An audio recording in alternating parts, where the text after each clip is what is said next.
Artículo 239. Vamos a hablar de 4 generalidades de la huelga.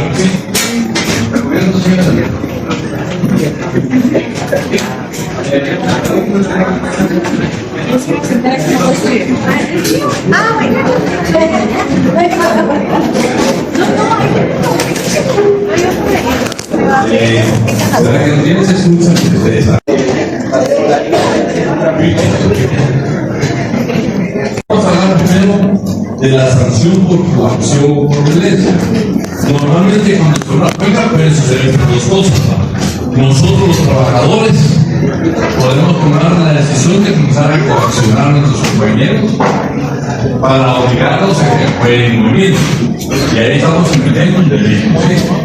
Pero también puede ser que cuando estamos en huelga comencemos a ser destructores de algunos bienes que son del patrón. Que son del patrón.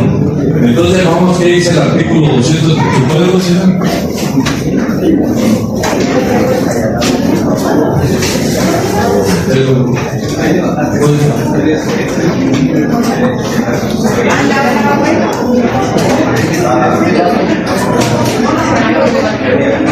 Los pecados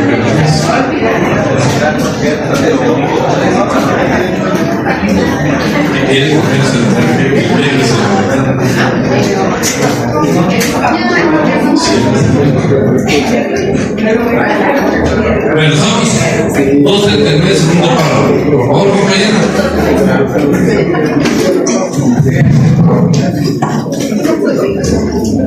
Los tribunales comunes deben sancionar de conformidad con la ley todo acto de coacción o de violencia que se ejecute con ocasión de una huelga contra personas o propiedades. Bueno, estamos hablando de los efectos que puede o lo que podemos ocasionar. ¿Por qué me interesa a mí esto como una generalidad? Si se dan cuenta, están hablando de tribunales comunes. Si yo en el examen les preguntara a ustedes, el sindicato de trabajadores X presionó a un grupo de trabajadores, los coaccionó con que apoyaran el movimiento, están cometiendo una infracción, una infracción. ¿Qué tribunal lo juzga?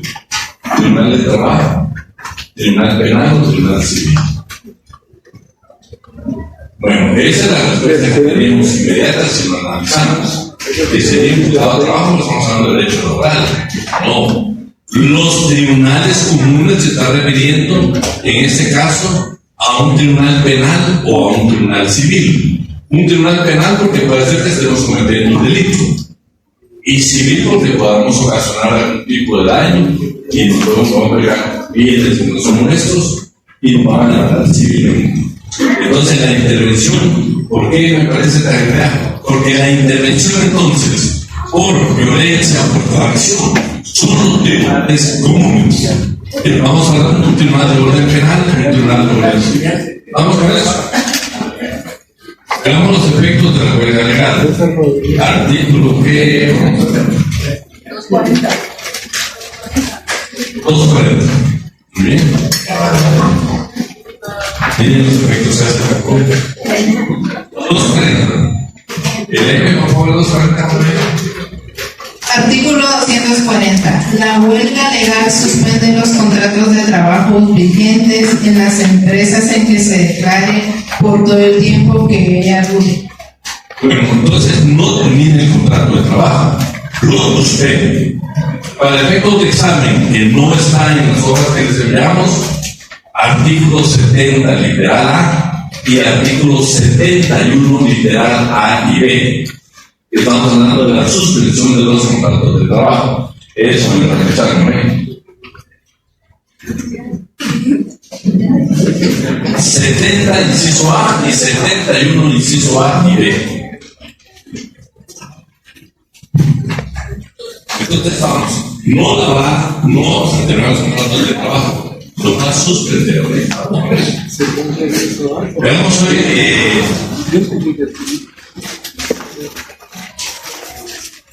Tenemos el doble salario. Artículo 242, segundo párrafo. Sí, segundo párrafo. Por favor, si la huelga se declara justa, los tribunales de trabajo y previsión social deben condenar al patrono al pago de los salarios correspondientes a los días en que estos hayan holgado. Los trabajadores que por la naturaleza de sus funciones deban laborar durante el tiempo que dure la huelga tendrán derecho a salario doble. Vean qué interesante. En la empresa que nosotros trabajamos, estamos en huelga y todos nosotros estamos tocando, no estamos trabajando. Ahorita que 3-4 compañeros nuestros, por las funciones que tienen que desempeñar, por lo que tienen que hacer en la empresa, no pueden suspender el trabajo. Entonces, aunque estemos en huelga, ellos van a trabajar. Están agarrando la huelga, pero no pueden dejar de trabajar por la naturaleza de su trabajo. Lo que la ley indica es de que entonces el efecto de que se declara justa la huelga, el patrón no tiene la obligación de pagarle todo el salario. Vean, no, el salario no va a pagar con esos famosos salarios caídos, pero a ellos no les va a pagar su salario, les va a pagar doble salario, ni siquiera tiempo extraordinario, doble salario. Pero veamos otro ejemplo ahí que también va a ser para efectos de examen y que lo analicemos. Artículo 159 del Código Penal. Estamos hablando del trabajo a domicilio. Vean lo que dice ahí también ese artículo, por favor. 159 del Código de Trabajo.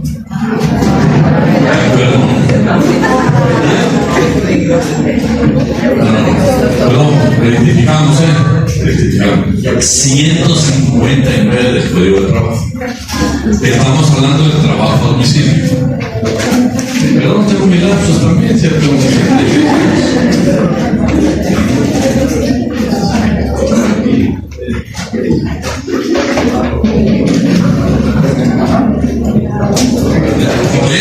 ¿Lo tenés por ahí?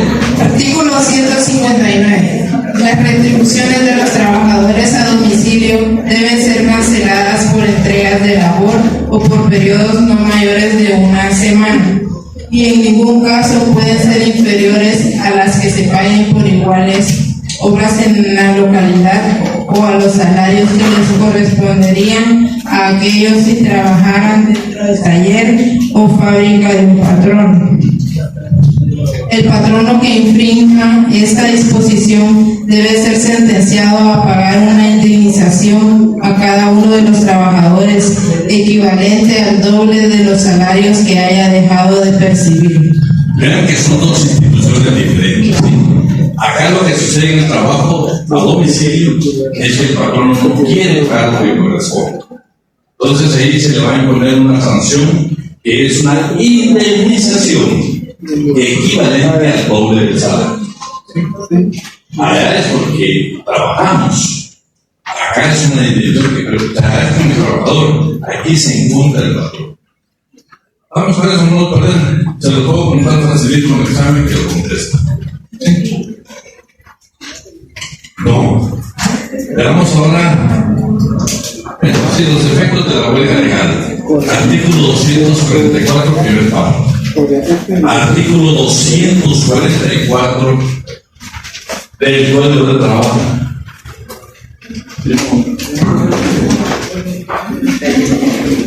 Artículo 244. Cuando una huelga sea declarada ilegal y los trabajadores la realizaren, el tribunal debe fijar al patrono un término de 20 días durante el cual éste, sin responsabilidad de su parte, podrá dar por terminados los contratos de trabajo de los laborantes que holgaren. Vean, que lo interesante es, primero nosotros nos fuimos a una huelga de hecho. Vamos por ejemplo, un claro ejemplo, Magisterio Nacional. Recientemente estuvo en una huelga de hecho, ¿sí? Estuvo en el Parque Central. ¿Sí? Esa es una huelga de hecho, para definirla así con palabras bien claras. ¿Qué hizo el ministerio? ¿Qué tenía que hacer el ministerio? Aunque en materia de los trabajadores del Estado hay una excepción. Pero imaginemos que seamos trabajadores de empresa particular, una empresa privada. Dice que Nosotros sabemos que la huelga es de hecho y que es ilegal, pero nosotros podemos después empezar a trabajar. El patrón tiene que pedir que se declare ilegal, ilegítima la huelga. Nos acordamos que la tenemos de hecho. Si no la pide y un tribunal no la declara, no constituye una huelga ilegal, no constituye una huelga de hecho. ¿Sí? Tiene que ser por declaración de juez. ¿Qué efectos tiene? Bueno, una vez la han declarado ilegítima, el efecto que tiene es que tiene 20 días el patrono para despedirnos sin responsabilidad de su pago. Significa que no nos va a pagar indemnización.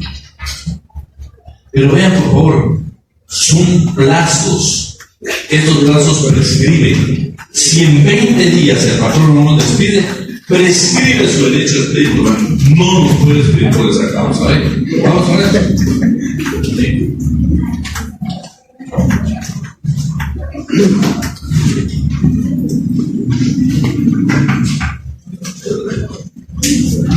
Bueno, los requisitos para la huelga.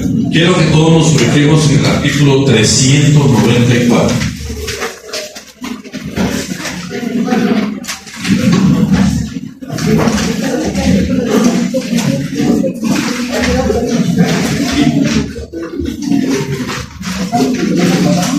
Artículo 394. ¿Qué es lo que hemos hablado nosotros del artículo 394? Ustedes ven la ley. Lo que hemos hablado. No puedo acercar.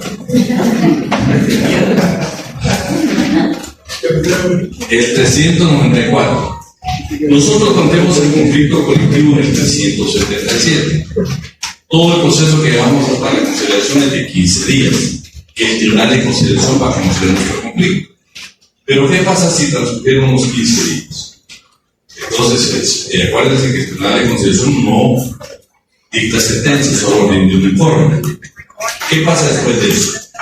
Dice el 374, habiendo concluido la fase de conciliación y las partes no llegamos a ningún arreglo, ni tampoco tomamos la decisión de ir al arbitraje, cualquiera de las partes, estamos hablando de la huelga, en este caso, los representantes del trabajo, de la otra parte, son tres, pueden solicitarle al juez que declare legal la huelga de los trabajadores. El juez dice que, esto venía una variante, no sé si la ustedes, el juez debe dictar el auto a reserva. ¿Qué significa eso? Que su resolución es definitiva. Tiene que esperar, tiene que consultar a la sala de trabajo de protección social y en 48 horas debe dictar la sentencia que corresponde o la resolución que corresponde. Él, entonces, por favor, si yo les preguntaba nuevamente a qué entidad o qué institución o jurisdiccionalmente, a quién le corresponde declarar la legalidad en definitiva de una huelga, la sala de trabajo y previsión social. ¿Sí? No sé cómo todos son los plazos, si se los podemos preguntar. Repitamos uno que venía, no sé si en las ustedes, pero en una variante nosotros anotamos qué plazo tenemos nosotros para solicitarlo, pero el juez para resolver, para no llamar la solicitud de la legalidad de la huelga. Y 394, ¿qué dice? En caso de que no hubiera arreglo solicitar arbitraje dentro de las 4 horas siguientes del periodo de la conciliación, cualquiera de los delegados del trabajo social que se pronuncie sobre la legalidad o ilegalidad del huelga, pronunciamiento que es necesario que la huelga o amparo. El auto correspondiente será dictado a reserva. Hasta ahí. Entonces, por favor, para solicitar nosotros, después de votar la conciliación, para solicitar nosotros que se declare legalidad de la huelga, son 24 horas. Nos resuelve el juez de primera instancia, el juez de trabajo, y quien resuelve en definitiva la legalidad de la huelga es la sala de trabajo y previsión social. ¿Y en qué plazo lo tienen? 48 horas. Lo tienen ahí ustedes, me imagino que tienen su código.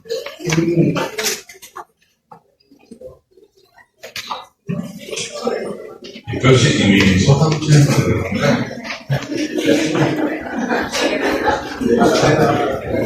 Bueno, otro requisito para la huelga. Pero para que una huelga se lleve a cabo, tengo que tres requisitos que establece el artículo 241. Vamos a ver ese código. Sí, vamos a buscar el 241.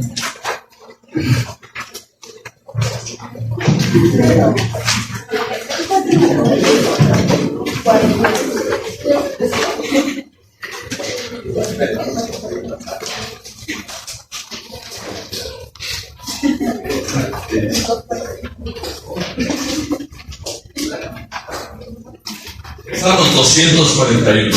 Tres elementos básicos.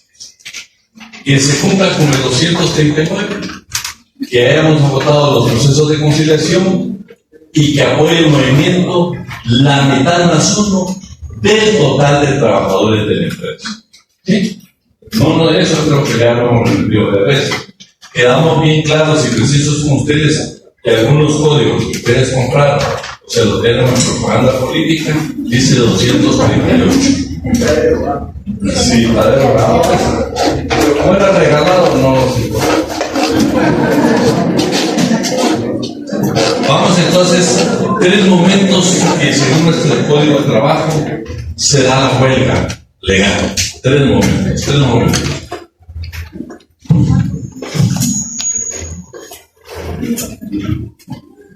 Tres momentos.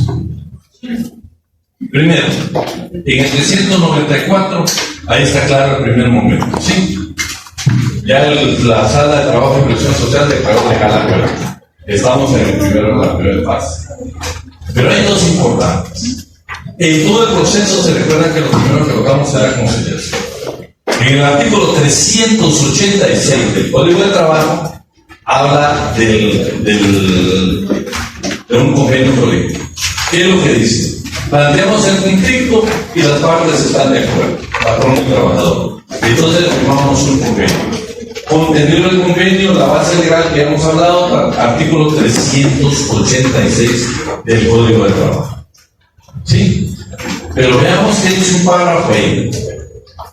Que si el patrón no llega a incumplir el convenio colectivo que se comprometió, nos da la facultad a los trabajadores de ir a la huelga. Creo que es el segundo párrafo. Vémoslo.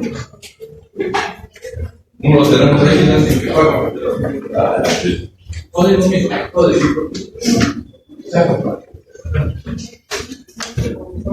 Segundo párrafo. Compañera, ¿qué me está hablando?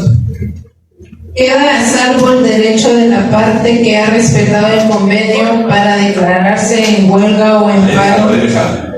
Si el patrón no nos quiere cumplir ese convenio que hemos sacado en la conciliación, podemos ir a la huelga. Pero el otro momento histórico es exactamente en el arbitraje. Artículo 406. Artículo 406 del Código de Trabajo. Veamos qué párrafo es ahí, donde dice que también, si el patrón no quiere, es el segundo párrafo.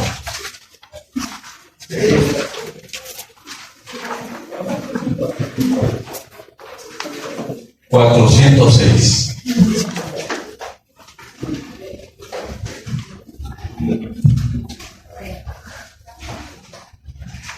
¿Ya lo tenemos? Por favor, compañero.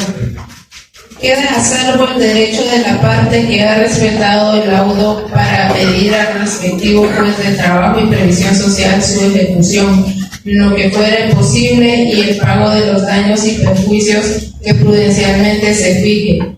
Dicha parte también puede optar por declararse en huelga o en paro según corresponda. Tres momentos. 395. 394. Sí, 394. Y yo destruiría el 395, porque en el momento estaría la huelga. 20 días. 394 y 395 primero. 386 segundo. Y 406 tercero. Tres momentos históricos en un conflicto colectivo para irnos a la huelga, siempre cumpliendo con los requisitos del artículo 241.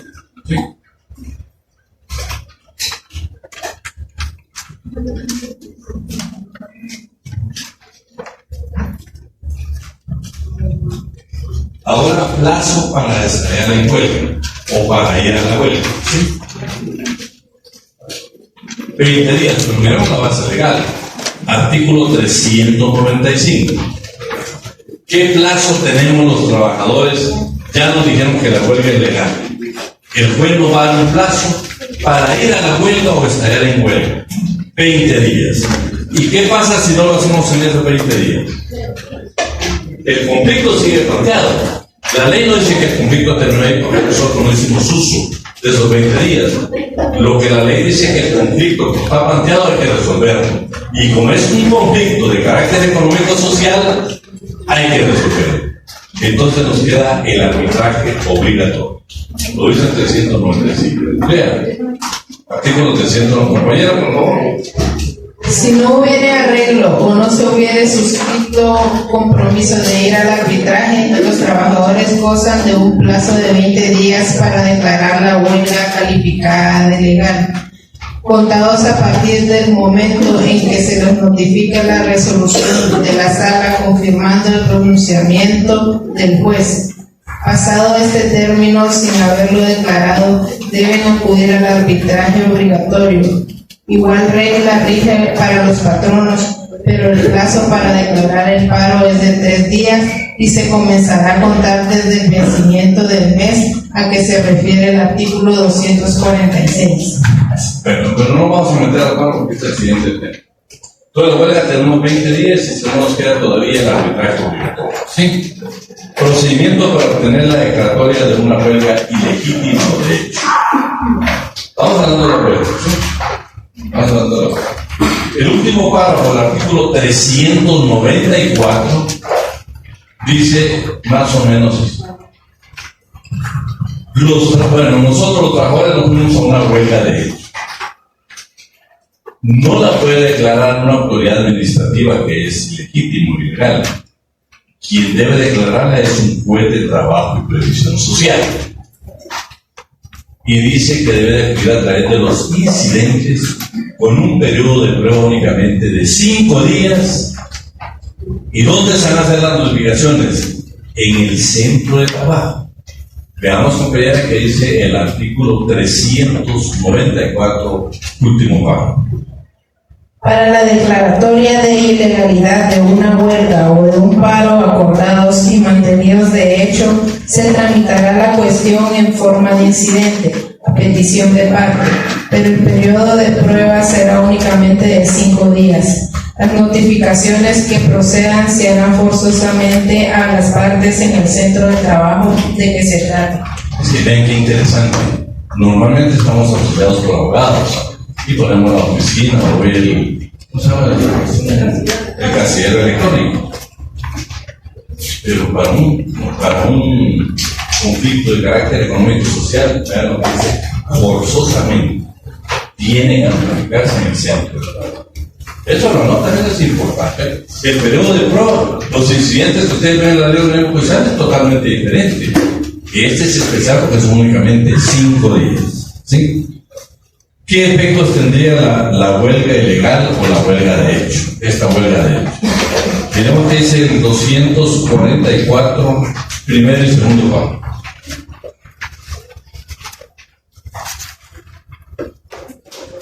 ...244... primero y segundo párrafo. Cuando una huelga sea declarada ilegal y los trabajadores la realizaren, el tribunal debe fijar al patrono un término de 20 días durante el cual éste, sin responsabilidad de su parte, podrá dar por terminados los contratos de trabajo de los laborantes que organen. Las mismas reglas rigen en los casos de huelga de hechos o ilegítimos. Quedan a salvo las sanciones penales que en contra de los huelguistas impongan los tribunales comunes.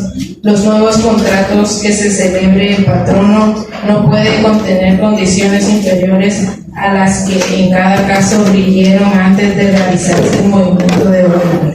Sí, el hecho de que una huelga sea declarada ilegal o ilegítima no faculta al juez a cambiar condiciones inferiores de las que tenía el preso.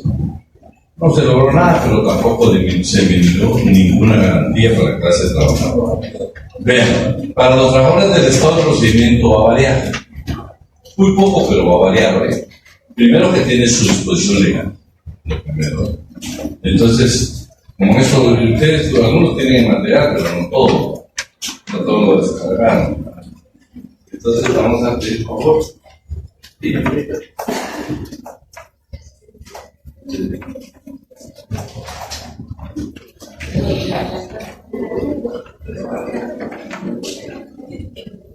Procedimiento para obtener la declaratoria de huelga legal para los trabajadores del Estado. Artículo 4, Decreto 7186, Ley de Sindicalización y Regulación de la Huelga de los Trabajadores del Estado. Procedimiento. Yo les preguntaba a ustedes la base legal para declarar, para que los trabajadores del Estado vayan a la huelga. ¿Cuál sería? La base legal para que los trabajadores del Estado vayan a la huelga. ¿Cuál sería? ¿El Código de Trabajo? ¿La Constitución Política de la República de Guatemala? No. ¿Cómo se llama la ley, compañeros?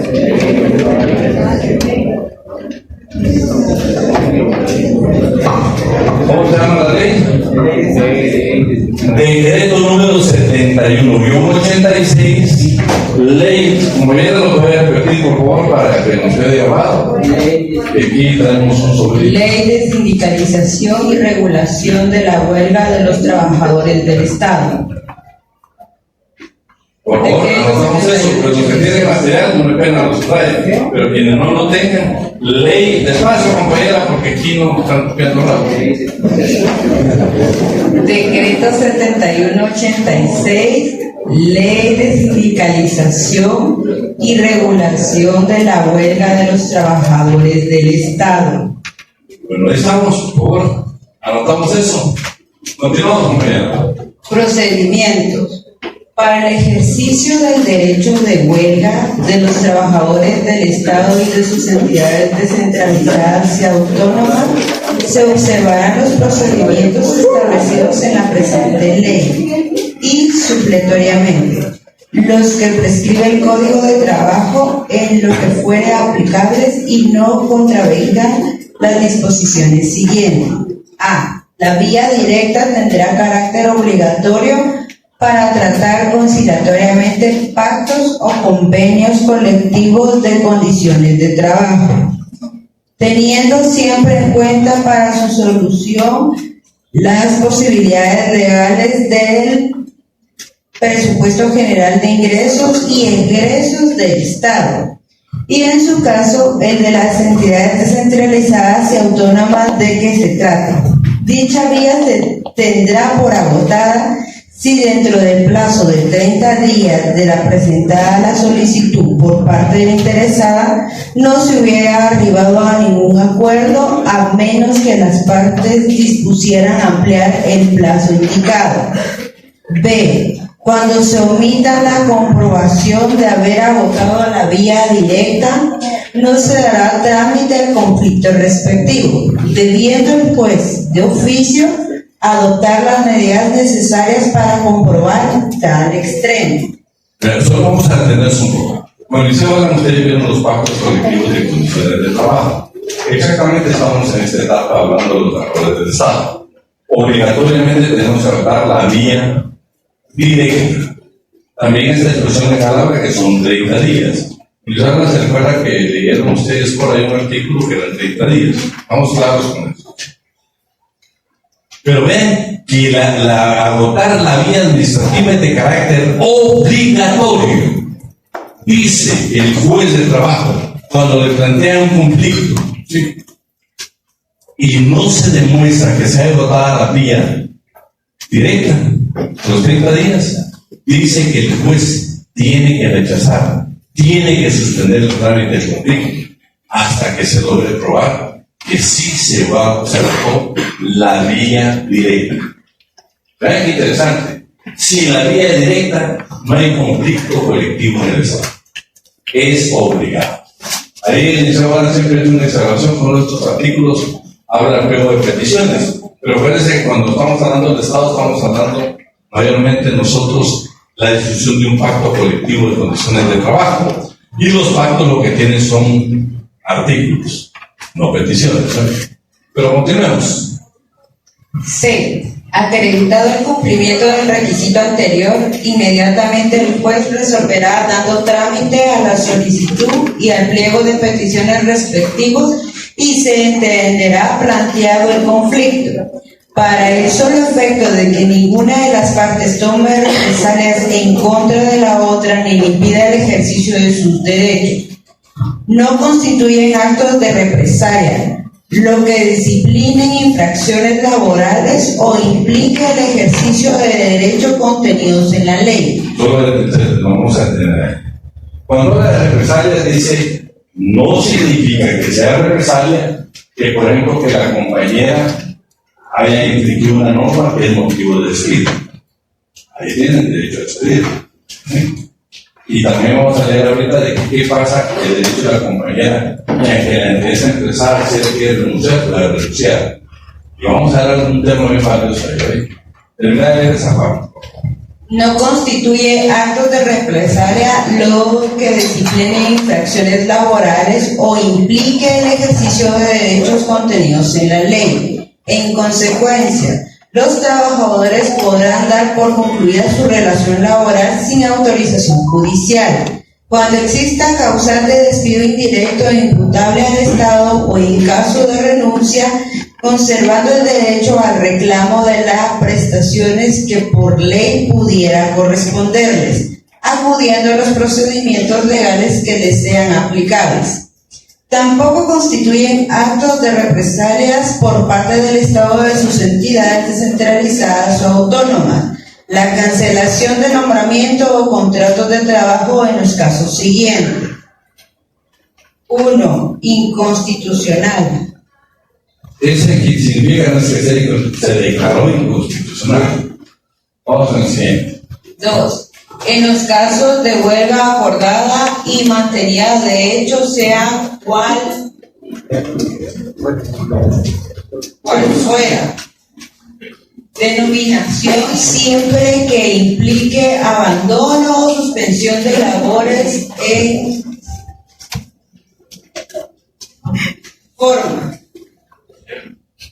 en forma colectiva o afectan servicios públicos declarados esenciales en la presente ley. En estos casos, la autoridad nominadora del Estado y de sus entidades descentralizadas y autónomas quedan facultadas para cancelar nombramientos y contratos de trabajo, sin responsabilidad de su parte y sin previa autorización judicial. Para los fines de lo establecido en la Constitución Política de la República de Guatemala, se declaran servicios públicos esenciales los siguientes. Esto es interesante, porque aquí estos servicios públicos no pueden llegar a la huelga. Ahí en el documento les tengo parcialmente por qué. Ustedes se acuerdan, por ejemplo, la última huelga que se dio, por ejemplo, en el Hospital San Juan de Dios en Salud. Se fueron a la huelga, pero cubrieron los servicios básicos. La emergencia, la consulta externa, o sea, también la ley prevé eso. Pero ahí pasa un fenómeno en lo que la compañera de la lectura hay dos fenómenos. Uno es en qué momento se puede anular un nombramiento. ¿Sí? Sin solicitud a un juez de trabajo para dar por terminado un nombramiento o un contrato de trabajo. La ley. 2. Habla de indemnización y habla de prestaciones laborales y habla de la palabra renuncia. Mi pregunta para ustedes, los que trabajan en el Estado, y si pregunto nadie trabaja en el Estado, entonces no le pregunto. Bueno, compañera, usted que trabaja en una hermosa computadora.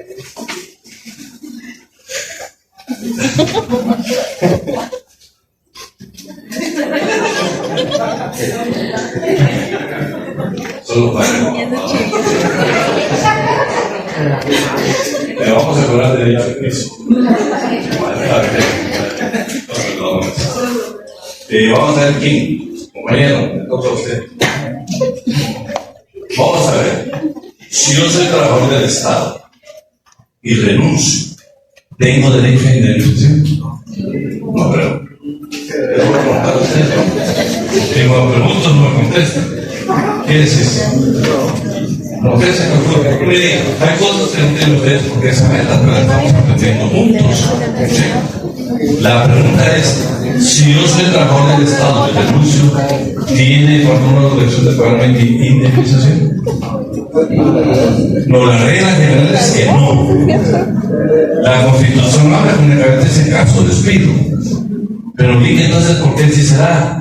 Porque ya fue superada a través de la negociación colectiva, a través de un pacto colectivo, y ahí se estableció una nueva norma solo para esa institución, que por renuncia sí puede haber indemnización, pero tiene que haber una disposición legal, y normalmente están en los pactos colectivos de condiciones del trabajo. Muy bien, creo que está la compañera, solo que tiene hoy estaba practicando por la tarde, cuando entramos. Vean la pregunta que hay así, para que sea interesante.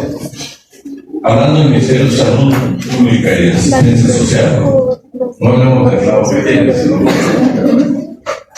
ella me platicaba que ella trabaja en. Desde aquí la compañera. Bueno, trabaja donde hay una dependencia, ¿cómo se llama la dependencia que está ahí donde ven no de cáncer, de corazón? La Liga No, creo que es la dependencia que está dentro del mismo hospital Unicar. Vean, pues, esta entidad está dentro de las instalaciones del hospital. Pero ella me decía, mire, ¿por qué el 1 de noviembre el hospital se iba a tener de sufrir, le van a trasladar para otro día, el día de asueto? Pensamos en otra manera de trasladar, pero mira, la palabra encuentra uno.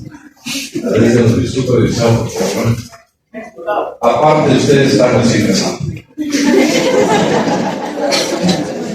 Bueno, entonces, vean pues, porque yo no sabía comunicar, es una asociación, no es parte del Ministerio de Trabajo. Entonces no le aplica el pacto colectivo de condiciones de trabajo del Ministerio. ¿Sí? Entonces, por ejemplo, el pacto colectivo, por ejemplo, de la universidad, como por ejemplo finanzas, puede variar. Ustedes saben que hay pactos colectivos que tienen beneficios como el bono del pescado. Pero no todos tienen el mismo bono. ¿Quiénes no lo tienen? Por ejemplo, yo les digo, hay una entidad del sector justicia que para los estudiantes de Derecho tiene determinados días, bastantes días, para estudiar el examen técnico profesional como el salario.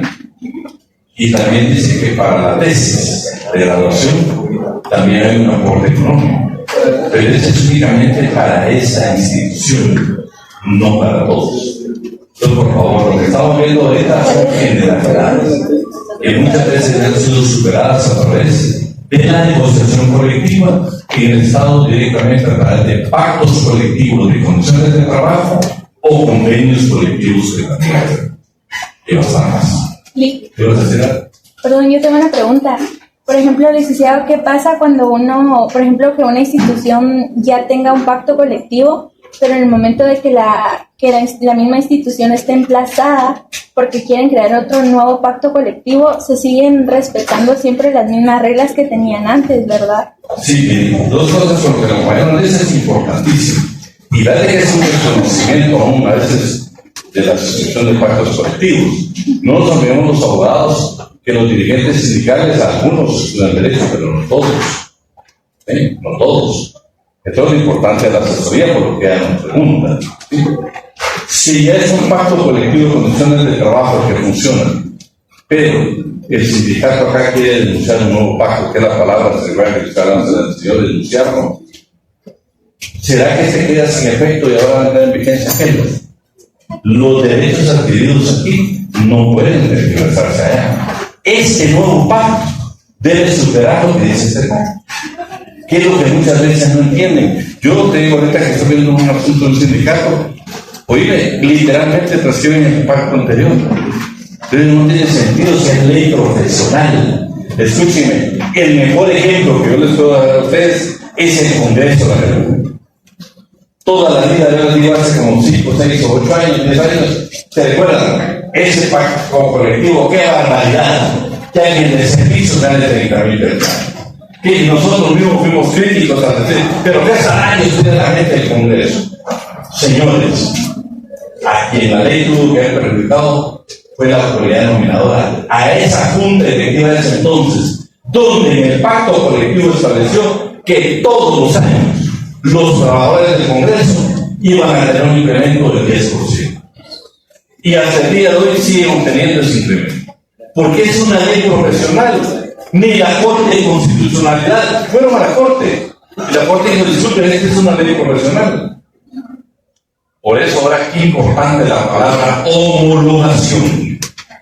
Hoy mismo yo les digo, si celebramos un pacto y nosotros en una empresa, imaginémonos el Ministerio de Salud, y agregamos que vamos a tener un incremento anual del 10%, en la homologación no nos lo dan, porque ahora no sé si algo leímos que no vamos a leer. Ahora el pacto, la negociación colectiva en cuanto a la plata, queda sujeta al presupuesto general de la nación. Si no tiene presupuesto, no hay incremento. Lo que sí podría hacer es pactarse para que lo incluyan dentro del siguiente presupuesto, que saben que es delicado. Incluir que va a haber incrementos salariales en un pacto es complicado. Hoy mismo que está el nuevo presupuesto, ustedes le dan seguimiento, todas las instituciones las invita a la Comisión del Congreso. Y todo el mundo pide, ¿no? Yo quiero esto, quiero lo otro. Y al final comienzan a reducir el presupuesto. Y si yo que lea yo ahí que hay un incremento salarial para trabajar del Estado, no lo veo por ningún lado. Por ningún lado. Es interesante. Vamos a continuar con el trabajo. Eso decimos. Muy buenos beneficios. No lo quería tocar porque ahí trabajan las cosas.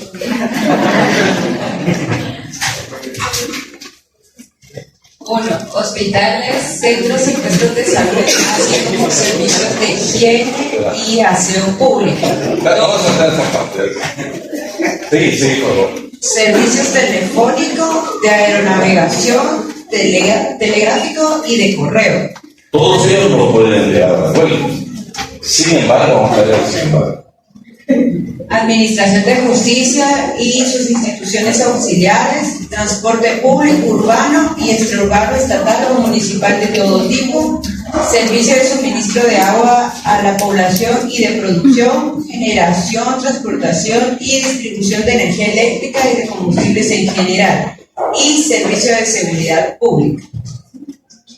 Una vez agotados los procedimientos de conciliación sin arribar a arreglos o convenios, la resolución de los conflictos colectivos de carácter económico-social en lo que participen como partes trabajadores que presten servicios públicos esenciales deben someterse al arbitraje obligatorio previsto en el capítulo 3, título 12 del Código de Trabajo. En este caso, el juez no está obligado a pronunciarse sobre la legalidad de la huelga. El derecho de la huelga de los trabajadores del Estado y de sus entidades descentralizadas y autónomas quedan sujetos a los establecidos en esta ley y en el Código de Trabajo, a excepción de los servicios públicos esenciales indicados en el presente artículo, los que en ningún caso deberán ser afectados. Además de las sanciones laborales que procede imponer a quien participe en los casos de huelga enumerados en literal C de este artículo, quedarán sujetos a las responsabilidades penales y civiles en que hubiera incurrido. Quedan terminantemente prohibidas las huelgas motivadas por solidaridad intersindical o solidaridad con movimientos que surjan a través de comités ad hoc o por intereses ajenos a reivindicaciones económicas sociales. Ahí terminaríamos todo lo de la huelga de los trabajadores. Sí, licenciado. Vean, pensar en varios factores acá. Y me voy a retroceder un poco. Entonces, digamos que la renuncia como término general no había pago de indemnización, pero sí de prestaciones laborales. Yo quiero que eso ustedes lo tienen que distinguir muy bien. Indemnización, ¿qué es? Es el pago que nos va a hacer el patrón por cada año de servicio, ¿sí? Pero la indemnización, cuando es una denuncia, no procede como regla general, no tiene por qué pagarnos. Lo que sí tiene obligación es de pagarnos las prestaciones. ¿Y cuáles son las prestaciones? Los porcentajes de aguinaldo, los porcentajes de la bonificación anual por el sector privado y público, el bono 14, las vacaciones, la bonificación de incentivo. Todas esas son prestaciones irrenunciables. Nadie nos las puede quitar. Aunque nosotros renunciemos, aunque nos despidan, nos tienen que pagar. Es más, si usted es cuidadoso, ingresa a la página del Ministerio de Trabajo y Previsión Social, allí existe una minuta de un reglamento interior de trabajo. Y se van a asombrar que para el Ministerio de Trabajo y Previsión Social dice que el periodo de prueba está sujeto a que nos paguen precisamente las irrenunciables. Alguien me dice, miren, ¿qué pasa? Porque las vacaciones, el código dice que para que yo tenga derecho a vacaciones tengo que tener 150 días laborados. Pero eso es para gozar. No lo hacemos de dirección. Si ven el artículo ustedes de las vacaciones, dice, con 150 días yo tengo derecho a gozarlas. Pero que nos paguen. Y ese yo les doy la curiosidad y que ingresen a la página del ministerio, se van a encontrar la minuta de color que ellos tienen. Y dice que aún en el periodo de prueba debería de pagarse la renuncia. ¿Estamos? ¿Ibas a preguntar algo? Voy a hacer yo. ¿Qué pasa si no está dentro del pacto colectivo? Por ejemplo, planificar y es aplicable. El pacto colectivo de condiciones de trabajo, uno de los efectos es que beneficia a todos los trabajadores. No te olvides de que, como en la huelga, fíjate de que para que nos veamos a la huelga, tienen que apoyar la mitad más uno del total de trabajadores de la empresa, no solo los sindicalizados. Ese es el problema serio. Imagínate que si yo mido este porcentaje, imaginemos que esta sea una empresa.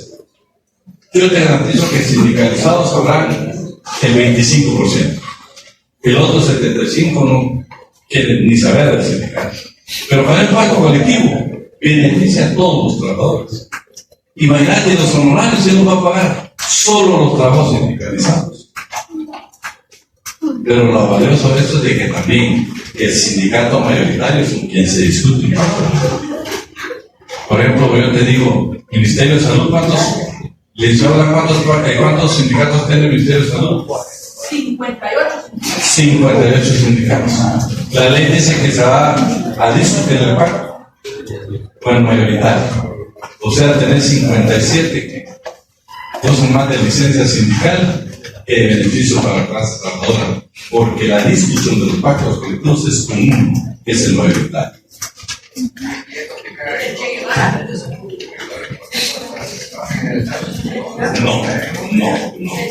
No te olvides de que ahorita, de hecho, por quienes trabajan en el Estado 029, busquen las últimas sentencias de la Corte de Constitucionalidad. ¿Qué quiere decir que está cambiando el criterio? ¿Te acuerdas que antes era fácil cuando empezaban a llegar nosotros para ampliar la demanda y probábamos de que hubo discriminación, si hay relación laboral y pago de salarios caídos y reinstalarnos? Ahora no. Ahora ya modificó. La CCE modificó la resolución de sueldo. 1403. Vamos a pasar el micrófono para que yo les quede ahí. Lo tomo aquí.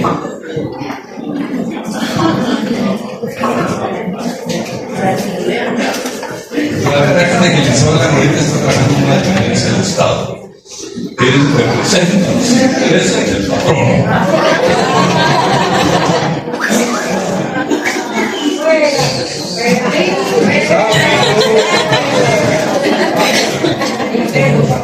Buenas noches, compañeros, ¿cómo están?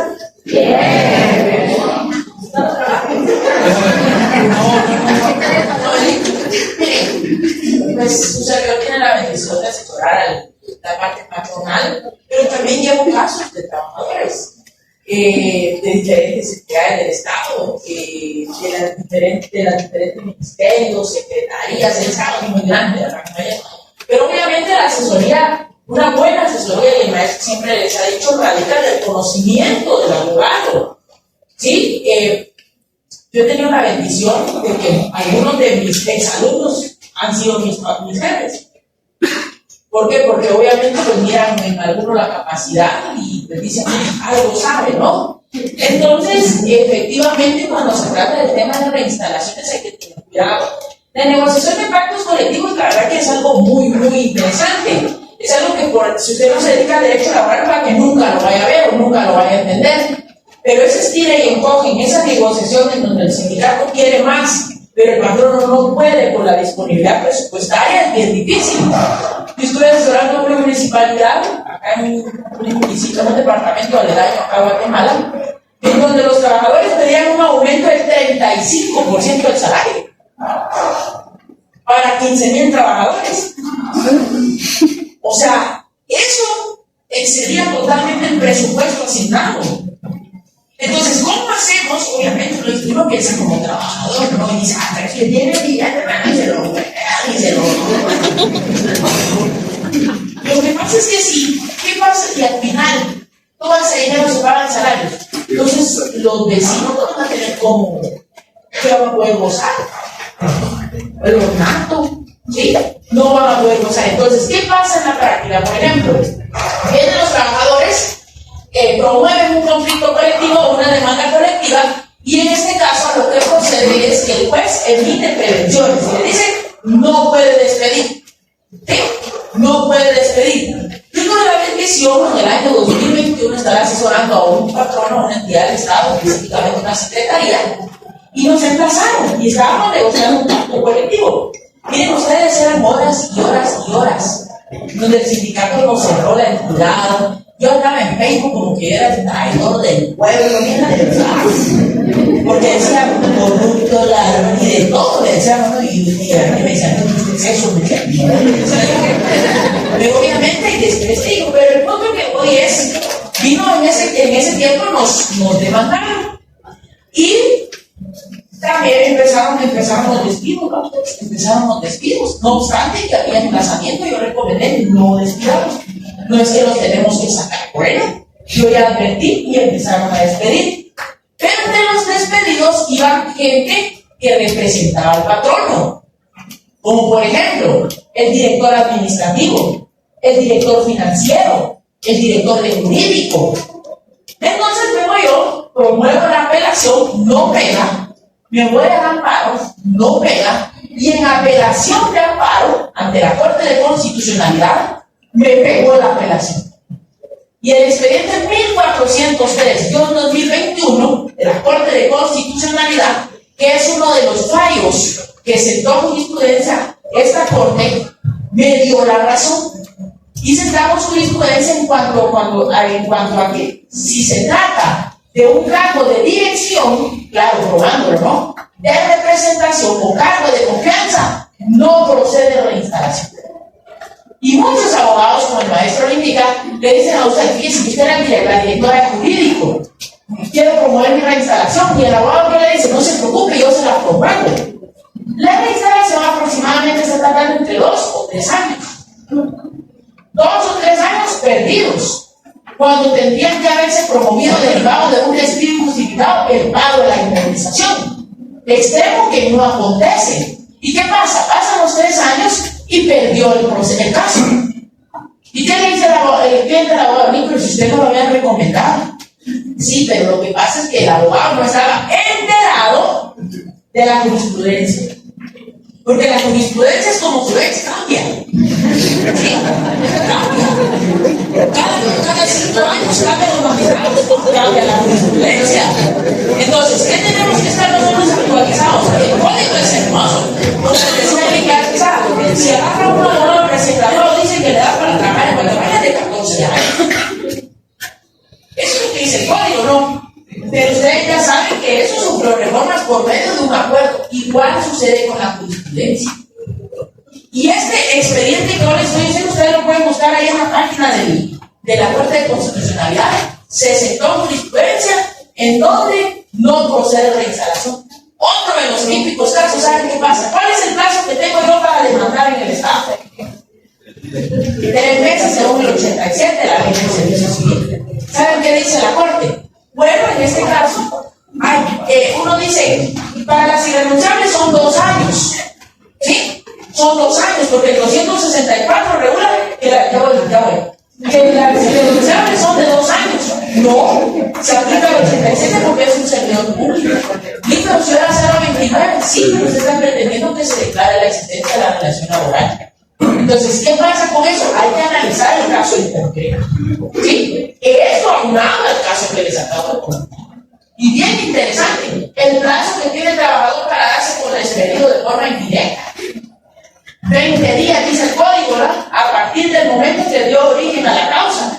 No, la CC dice que no. La CC establece que el plazo se empieza a computar a partir del momento en que se da finalizada la relación laboral. ¿Veis? Y ese es un caso de la Municipalidad de Guatemala. Él estuvo trabajando 11 años a raíz de 25,000 quetzales mensuales y nos tardamos efectivamente mes y medio para promoverla. Entonces nos dijeron, es que ya prescribió el plazo de los 20 días. No, señor, porque el plazo de los 20 días se empiezan a computar a partir del momento que dio fin a la relación laboral.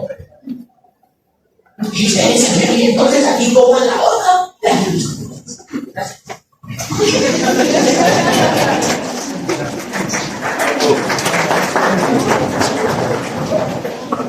Es que yo les digo, nosotros que trabajamos derecho laboral, cada vez nos vamos a retirar.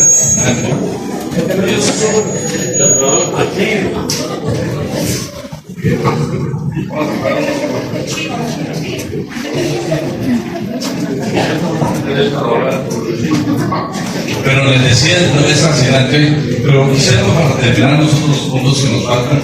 Vamos a ver ahora actividades laborales en donde se encuentra limitado parcialmente el ejercicio del derecho de huelga. Artículo 243. Artículo 243.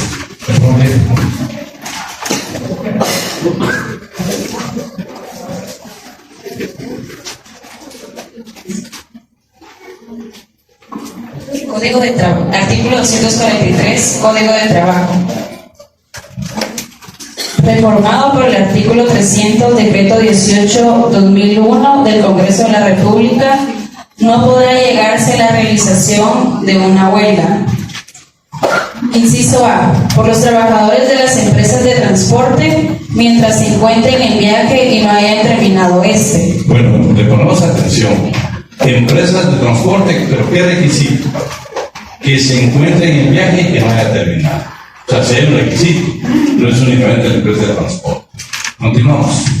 Inciso B. Por los trabajadores de clínicas, hospitales, higiene y aseo públicos y los que elaboren en empresas que proporcionen energía motriz, alumbrado, telecomunicaciones y plantas de procesamiento y distribución de agua para servicio de las poblaciones. Mientras no se proporcione el personal necesario para evitar que se suspendan tales servicios, sin causa un daño grave e inmediato a la salud, seguridad y economía públicas y, inciso C, fuerzas de seguridad del Estado. Cuando se trate de alguno de estos servicios, el tribunal que conoce el conflicto previo a resolver la solicitud a que se refiere el artículo 394 de este código y solo cuando se haya llenado los requisitos establecidos para pronunciarse sobre la legalidad de la huelga, convocará las... Solo detenerte ahí. Estamos hablando de los servicios públicos esenciales. Claro, el ejército, la policía, los nuevos delincuentes no pueden llegar a la huelga. Sin embargo, ustedes han visto que en los hospitales, una vez se curan los servicios básicos, se permite que puedan llegar a la huelga. ¿Sí? Pero hay que cumplir ciertos requisitos. Y en este párrafo que va a leer son los requisitos que establecen que debemos de garantizar los servicios esenciales, o no nos pueden suspender, por eso son esenciales. Veamos, por favor. Los turnos de urgencia serán fijados por decisión judicial dentro de las 24 horas de fracasada que audiencia. En ningún caso se emitirá pronunciamiento judicial sobre la legalidad de la huelga y no se ha cumplido previamente con fijar el servicio mínimo a que se refiere este artículo.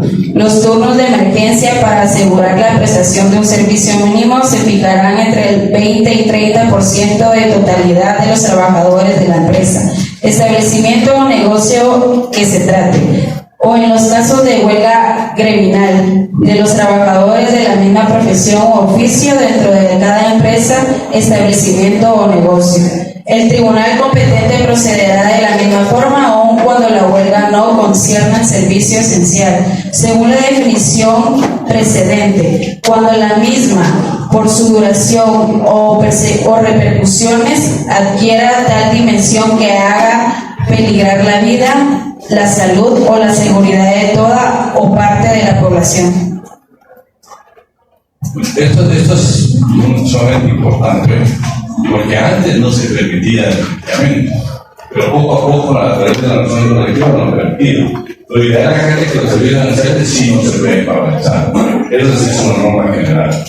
Y mientras vean, pues, todo este párrafo lo deja la decisión del señor juez de declarar legal la huelga. Pero siempre no viene que esté garantizado, nunca va a autorizar la huelga. Eso es sumamente valioso. El siguiente tenemos ahí, por favor. ¿Qué punto tenemos? Siguiente punto de vista, los trabajadores del Estado. Sí, vean. Artículo 1. Decreto 71-86.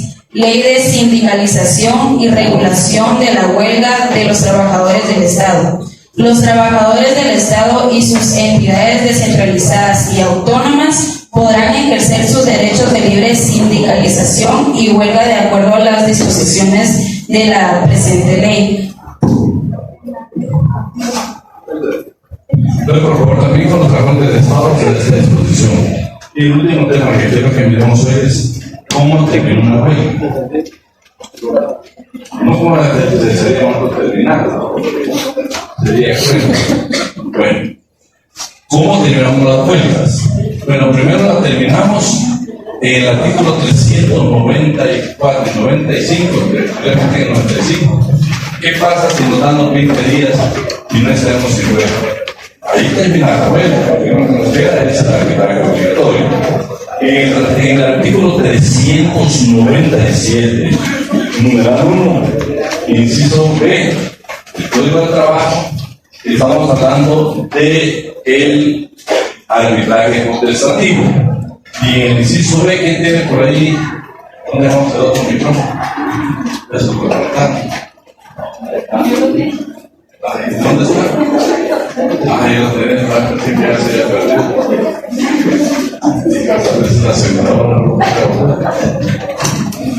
Veamos que dice el inciso B del 397, 90. ¿Tenés ahí tu código? Dáselo a la compañera si tiene su código. Artículo 397, inciso B. Cuando las partes así lo convengan, una vez se hayan ido a la huelga o al paro calificados de legales. Y veamos el obligatoriamente inciso A.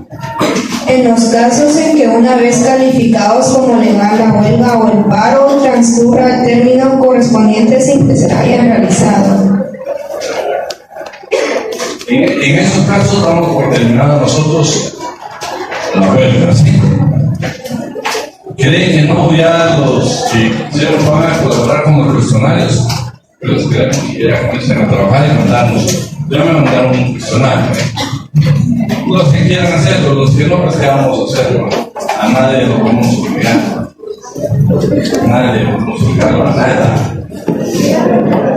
Entonces, jóvenes, para que descanse un momento, lo vamos a sacar ahí y los que vamos a la clase virtual.